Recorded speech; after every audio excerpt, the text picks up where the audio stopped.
साहिब जीओ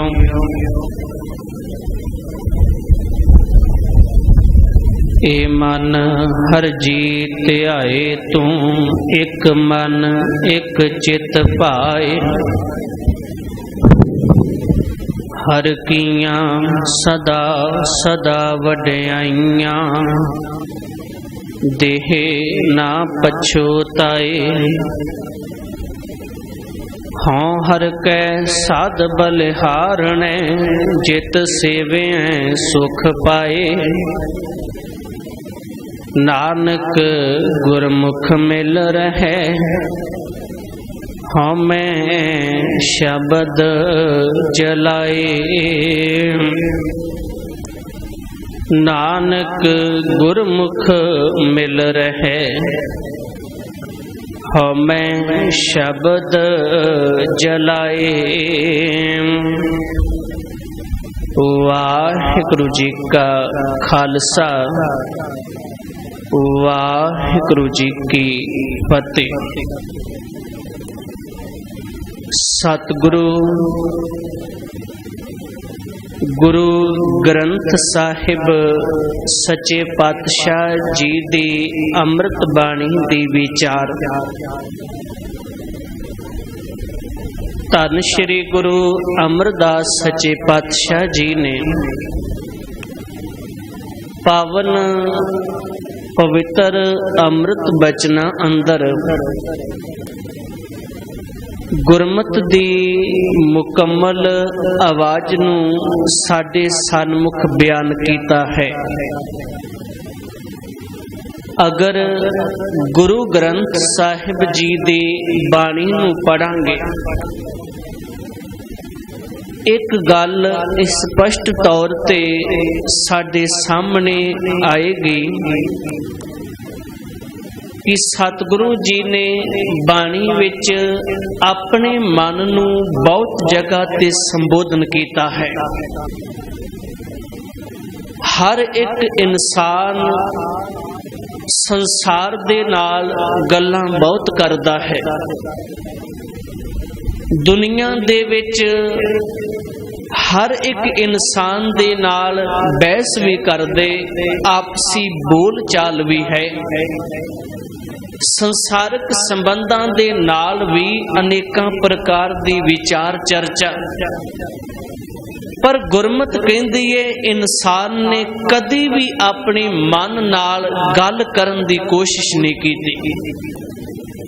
अपने आप दे नाल कदी भी बहस कदी भी विचार नहीं। गुरमत विच गुरु अर्जन देव सच्चे पातशाह गुरु नानक साहब समुचे महापुरख अगर धर्म दी दुनिया सिखाउंदे ने ते गल आखी जांदी है तू अपने आप दे नाल गल कर, अपने मन दे नाल गल कर।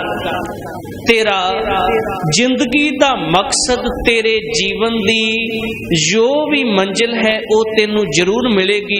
बस शर्त है जे धर्म दी दुनिया विच उच्चा उठना चाहुंदे ते अपने मन दे नाल गल कर। गुरबाणी ने अपने आप नाल गल करन दी इंसान नू विचार दिती है।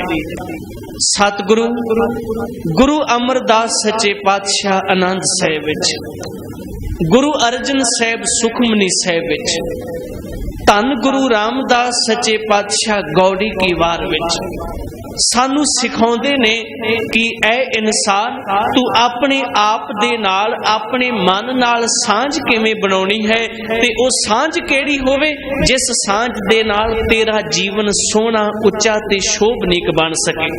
आनंद साहिब आपां पढ़दे धन गुरु अमरदास सच्चे पातशाह दे बोल ने ते आवाज साहिब जी दी बड़ी खूबसूरत है। जे उस नूं समझण वास्ते इंसान ਇਨਸਾਨ ਟਿਕਿਆ ਰਵੇ।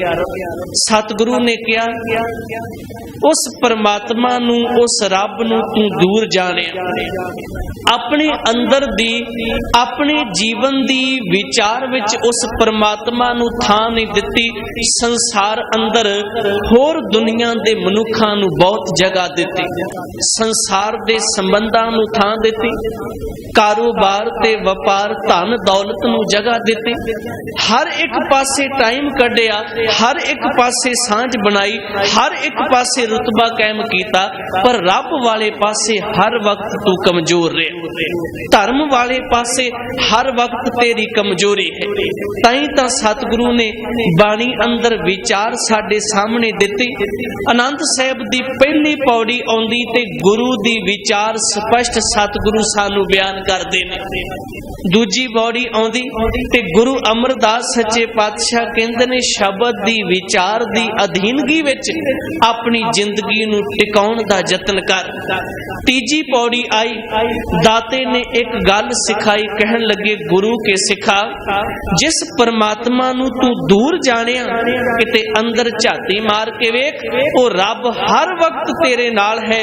दुनिया अंदर जदों संसार ठोकर मार दिंदे ते रब ही तेरा सहारा बनदा है। साहिब ने क्या अंगीकार ओह करे तेरा, कारज सब सवारना, सबना गल्लां समरथ स्वामी, सो क्यों मनो विसारे। मन नाल गल करदे ने, कहे नानक मन मेरे सदा रहो हर नाले। ऐ मेरे मन तू ओदे नाल जुड़िया रहो जिस नाल जुड़न वास्ते संसार विच तू आया है। हुण बाबा कबीर साहिब जी दी पावन बाणी अंदर एक विचार स्पष्ट तौर ते सानू जीवन जाच दिंदी है। इंसान धार्मिक दुनिया विच किस तरीके दा जीवन बतीत करे, वो वचन बड़े खूबसूरत ने। भगत जी ने अपनी जिंदगी दे अंदर जदों बोली बोली, शायद लोकां दा सवाल होवे कि कबीर रब दे घर क्यों मरना चाहता है। आपां वचन पढ़दे हां, कबीर मोह मरने का चाऊ है, मरो तां हर कै द्वार, मत हर पूछे कौन है परा हमारे बार।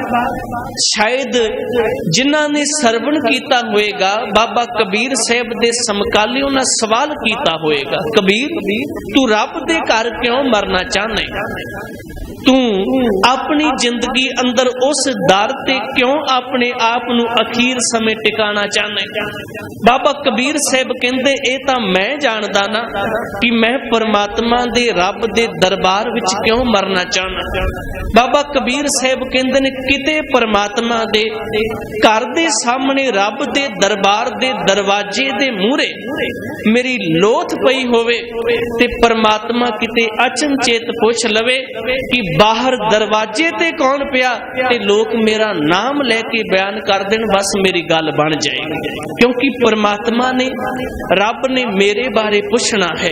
ताई तां बाबा कबीर साहिब ने क्या मोह मरने का चाऊ है, मरो तां हर कै द्वार, मत हर पूछे कौन है परा हमारे बार। किते रब थोड़ा जिहा समा कढ के ये पुछ लवे कि मेरे दरवाजे ते केड़ा पिया है, बाबा कबीर साहिब कहंदे ने मेरी जिंदगी अंदर गल बन जाएगी। एक इस्लामिक दुनिया दे फकीर दा जिक्र आउंदे, जिहदा नाम तवारीख ने राबिया लिखिया है। इस राबिया दे जीवन दी एक घटना है, किसी सभा विच बैठी सी। असल विच ये ओ आलम फाजिल ने जिहड़े अपने मन दे नाल अपने परमात्मा प्रति समर्पित होके गल्लां करदे ने, अपना आप खोजदे ने, अपने आप दी विचार करदे ने, ते फिर एहसास हुंदे कि हाँ संसार विच धर्म कमाउण आए सी ते ओ धर्म असीं अपनी जिंदगी विच गुरु दे दरबार विचों प्राप्त करना है। सतगुरु गुरु अमरदास साहिब ने विचार अधीन ਜਿਹੜੀਆਂ पंक्तियां बख्शियां, उन्हां दा सिलसिला है कि ए मन हर जी ध्याए तू। साहिब ने किसी इंसान नूं नहीं किया, किसे दुनिया दे बादशाह दे सामने खलो के उन्होंने विचार नहीं दिती, किसे मनुख नूं नहीं समझाया।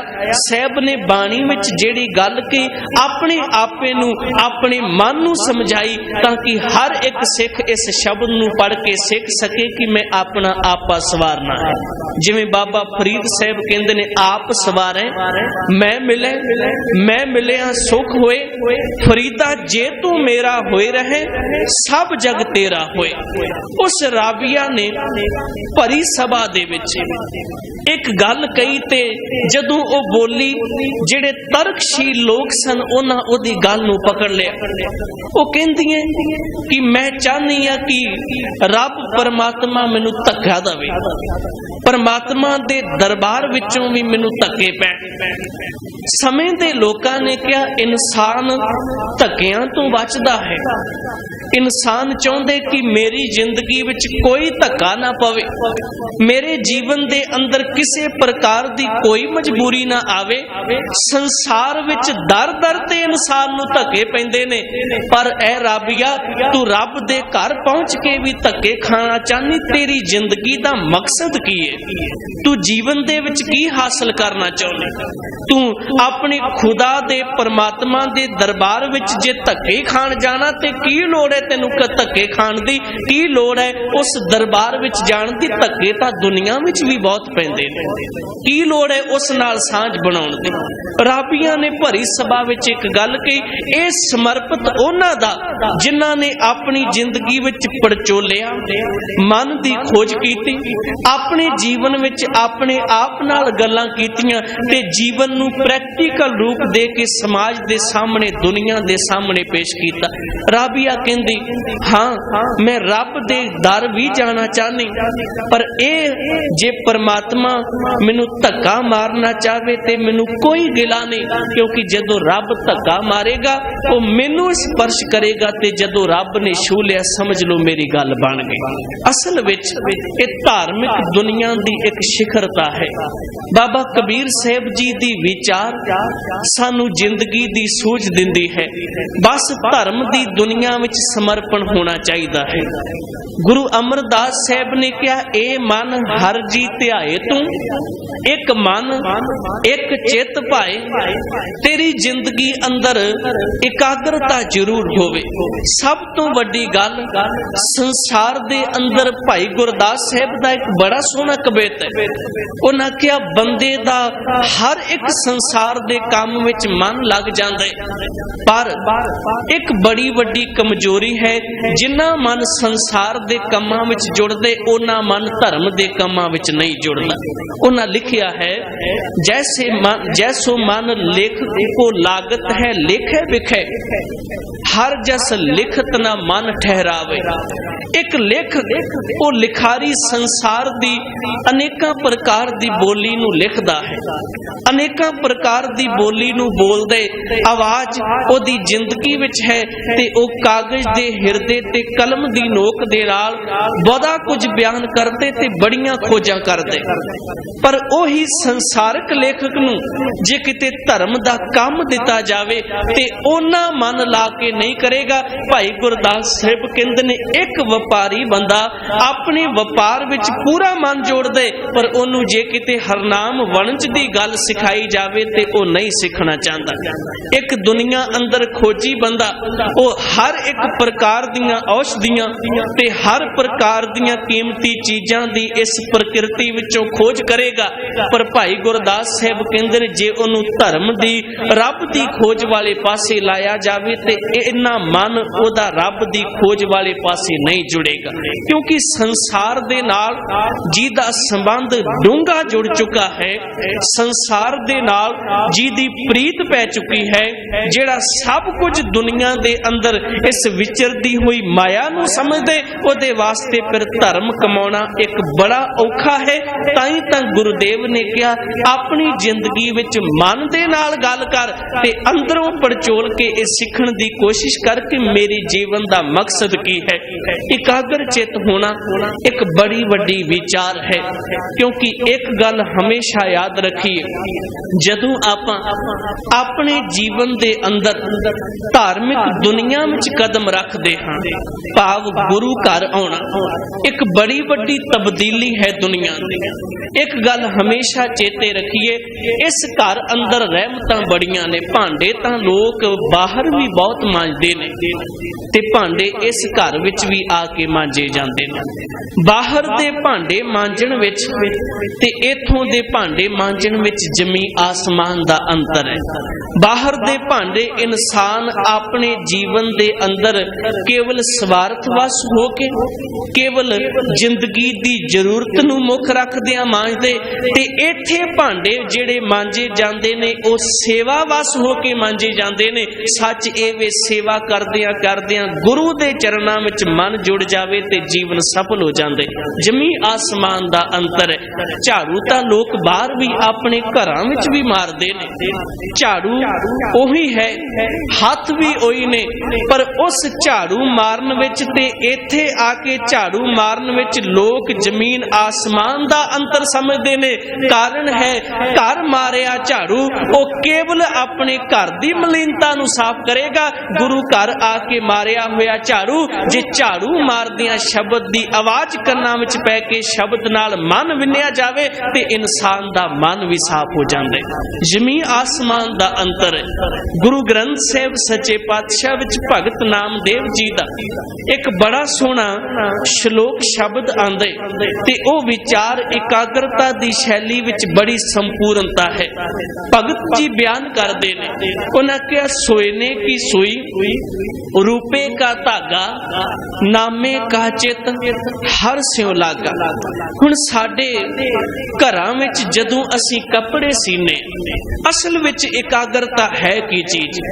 ਆਪਣੀ ਜ਼ਿੰਦਗੀ ਅੰਦਰ ਇੱਕ ਅੱਗੇ ਟਿਕਣਾ, ਇੱਕ ਮਨ ਹੋ ਕੇ ਧਿਆਉਣਾ, ਇੱਕ ਵਿਚਾਰ ਨੂੰ ਜੀਵਨ ਵਿੱਚ ਥਾਂ ਦੇਣੀ। ਗੁਰੂ ਅਮਰਦਾਸ ਸਾਹਿਬ ਕਹਿ ਰਹੇ ਨੇ, ਗੁਰੂ ਗ੍ਰੰਥ ਸਾਹਿਬ ਜੀ ਦੇ ਬੋਲ ਭਗਤ ਨਾਮਦੇਵ ਜੀ ਨੇ ਆਵਾਜ਼ ਦਿੱਤੀ, ਕਹਿਣ ਲੱਗੇ ਮੇਰੀ ਜ਼ਿੰਦਗੀ ਦੇ ਅੰਦਰ ਅਸਲ ਵਿੱਚ ਗੁਰੂ ਕੇ ਸ਼ਬਦ ਦੀ ਵਿਚਾਰ ਮੇਰੇ ਜੀਵਨ ਦੇ ਵਿੱਚ ਸੂਈ ਦਾ ਕੰਮ ਕਰਦੀ ਹੈ। ਜ਼ਿੰਦਗੀ ਅੰਦਰ ਮੇਰੀ ਸੁਰਤ ਧਾਗਾ ਬਣੀ ਤੇ ਮੇਰੇ ਜੀਵਨ ਦੇ ਇਸ ਕੱਪੜੇ ਨੂੰ ਸੀ ਕੇ ਰੱਖ ਦਿੰਦਾ। ਕਿਵੇਂ? ਹੁਣ ਸੰਸਾਰ ਦੇ ਅੰਦਰ ਘਰ ਮਾਤਾਵਾਂ ਭੈਣਾਂ ਕੱਪੜੇ ਸੀਂਦੀਆਂ ਨੇ, ਜੇ ਕੱਲੀ ਸੂਈ ਨੂੰ ਕੱਪੜੇ ਵਿੱਚੋਂ ਲੰਘਾਇਆ ਜਾਵੇ ਤੇ ਦੋ ਕੱਪੜਿਆਂ ਨੂੰ ਕਦੀ ਨਹੀਂ ਜੋੜਿਆ ਜਾ ਸਕਦਾ। ਕੱਲੀ ਸੂਈ ਉੱਥੇ ਕੁਝ ਨਹੀਂ ਕਰ ਸਕਦੀ, ਉਹ ਕੱਪੜੇ ਵਿੱਚੋਂ ਲੰਘ ਤਾਂ ਜਾਏਗੀ ਪਰ ਉਸ ਕੱਪੜੇ ਨੂੰ ਜੋੜ ਨਹੀਂ ਸਕਦੀ। ਸੂਈ ਦੇ ਵਿੱਚ ਧਾਗੇ ਦਾ ਹੋਣਾ ਲਾਜ਼ਮੀ ਹੈ। ਸਤਿਗੁਰੂ ਗੁਰੂ ਗ੍ਰੰਥ ਸਾਹਿਬ ਜਿਹੜੀ ਵਿਚਾਰ ਦਿੰਦੇ ਨੇ ਉਹ ਬੜੀ ਗਹਿਰਾਈ ਭਰੀ ਹੈ। ਕੱਲੀ ਸੂਈ ਦੋ ਕੱਪੜਿਆਂ ਨੂੰ ਸੀਣ ਦਾ ਕੰਮ ਨਹੀਂ ਕਰ ਸਕਦੀ। ਜੇ ਦੋ ਕੱਪੜਿਆਂ ਨੂੰ ਜੋੜਨਾ ਹੈ ਤੇ ਸੱਚ ਇਹ ਵੇ ਸੂਈ ਦੇ ਵਿੱਚ ਧਾਗਾ ਹੋਣਾ ਅਤ ਲਾਜ਼ਮੀ ਹੈ। ਹੁਣ ਕੱਲਾ ਧਾਗਾ